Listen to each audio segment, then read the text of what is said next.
le parage du carré de côte, bien sûr, avant la coupe.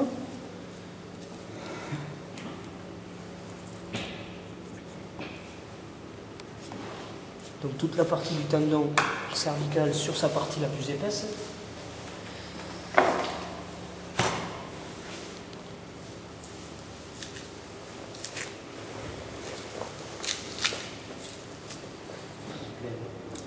La fameuse plèvre à retirer.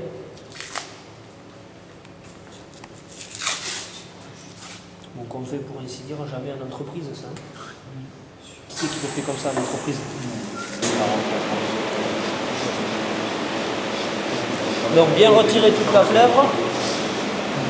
Et ensuite ici il y a la petite peau à enlever. Donc bien sûr que la petite peau. On va laisser le gras.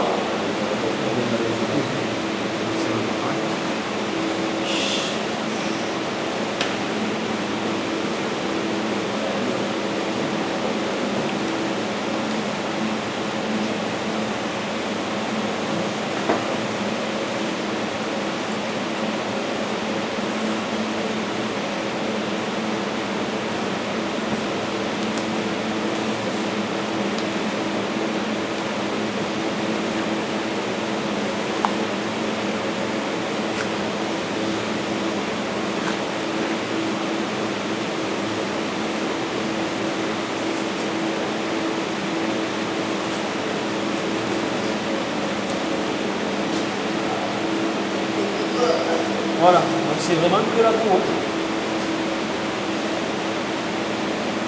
Surtout que là on a un agneau qui n'est pas gras du tout. Si en plus on lui enlève le peu qu'il a. Voilà.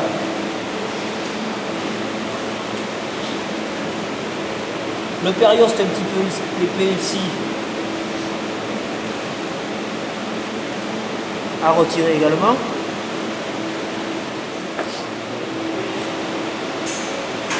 Trois côtes premières,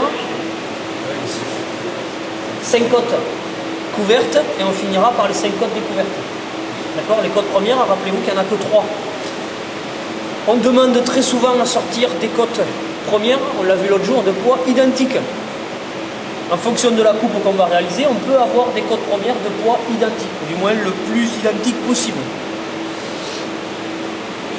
Donc ici, partir bien en biais.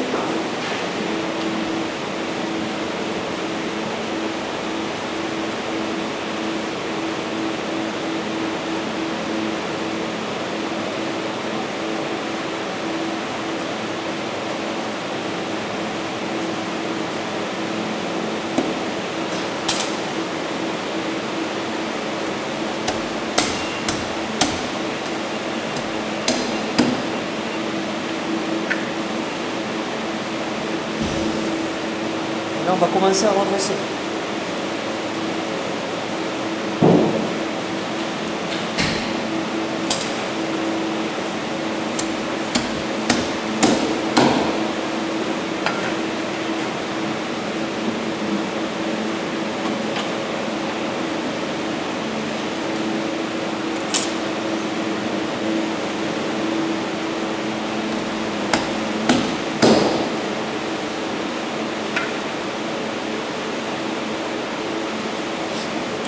Je continue la coupe, je reprendrai les côtes premières après.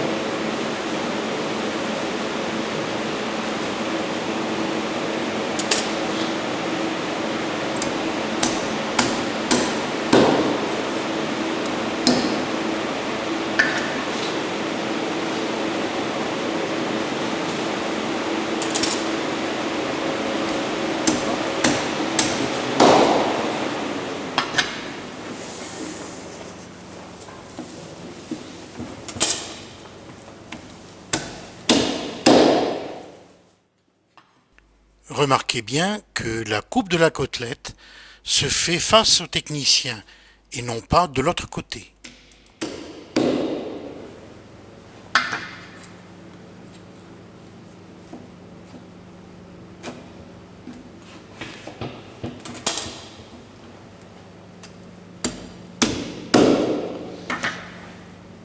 Donc là je termine bien avec la dernière côte couverte, d'accord? Et je vais attaquer directement avec la première découverte. D'où l'intérêt de bien faire le point de repère au niveau de l'épaule, contre la poitrine à l'intérieur, avant de lever l'épaule. Ça permet de bien tomber pile. La dernière fois, pour certains, ça n'avait pas été le cas. Là. On avait une partie du caprin là, sur les découvertes normalement, et pour d'autres, la dernière qui est censée être couverte, normalement, se retrouvait découverte. Entre la 4 et la 5 ou la au ras de la 5e côte. Mais de quel côté? Le plus vers la 4 ou plus vers la 6? Tu comptes 5, Ouais. tu dépasses la 5e, clac, tu plantes. Au niveau de la poitrine, par contre. Pour certains, vous avez planté trop. Donc pour bien aligner votre point de repère entre le point de la...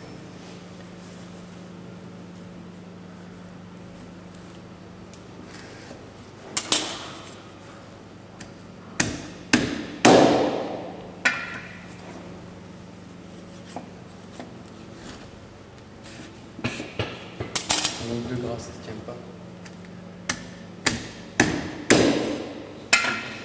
Effectivement, ça manque un peu, c'est un peu maigre.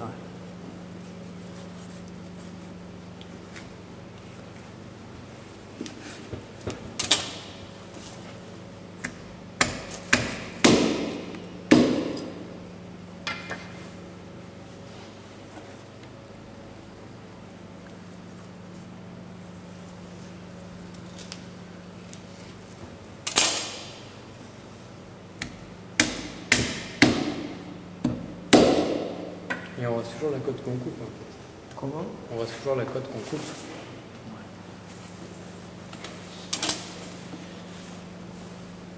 Donc les 5 côtes découvertes. J'ai un petit peu trop chargé la première par contre. Parce qu'en visuel, on voit déjà qu'elle va peser plus que les 4 autres. On le voit, hein. D'accord. Donc ici, on voit qu'elle n'est pas revenue comme elle aurait dû l'être. J'ai fait une coupe légèrement trop en biais. J'ai un petit peu trop mordu sur le collier. Après, les bouchers, ils aiment bien ça parce qu'ils vendent un peu de collier au prix de la découverte. Ils sont contents. Pour toi, des obsessions. Merci. Donc celle-là, donc elle se présente toujours après avec la côte remontante. D'accord? Toujours comme ça. Donc celle-là, effectivement, on fera pareil. D'accord? Toujours côte remontante. Donc celle-là qui n'est pas comme les autres.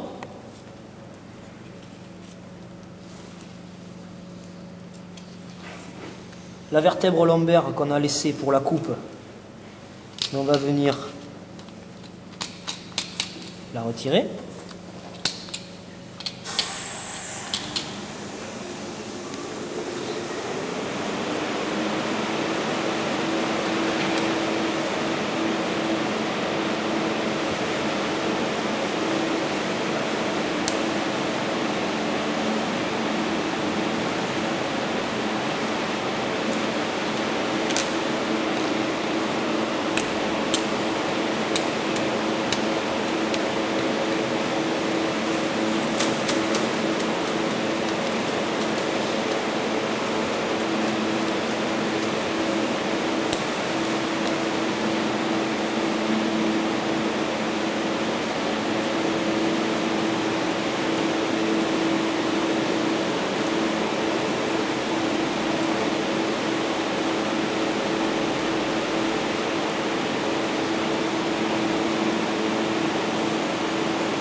Et on va casser une partie de la dernière vertèbre dorsale pour qu'elle ait une forme plate comme les autres.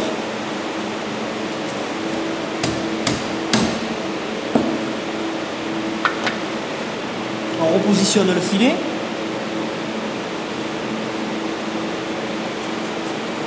On va venir faire une coupe glacée à l'aide de la feuille.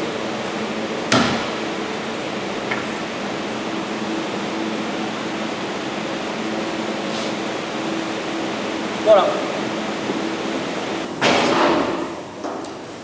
Donc voilà le demi-agneau découpé en morceaux de coupe. où on retrouve le gigot raccourci, la selle, les deux recomposants d'appellation gigot, les côtes filets ou la longe d'agneau, prête à parer, l'épaule d'agneau avec os, levée en carré, le collier d'agneau, la poitrine. Ensuite, on a réalisé le piécé des 3 côtes premières, des 5 côtes couvertes et des 5 côtes découvertes.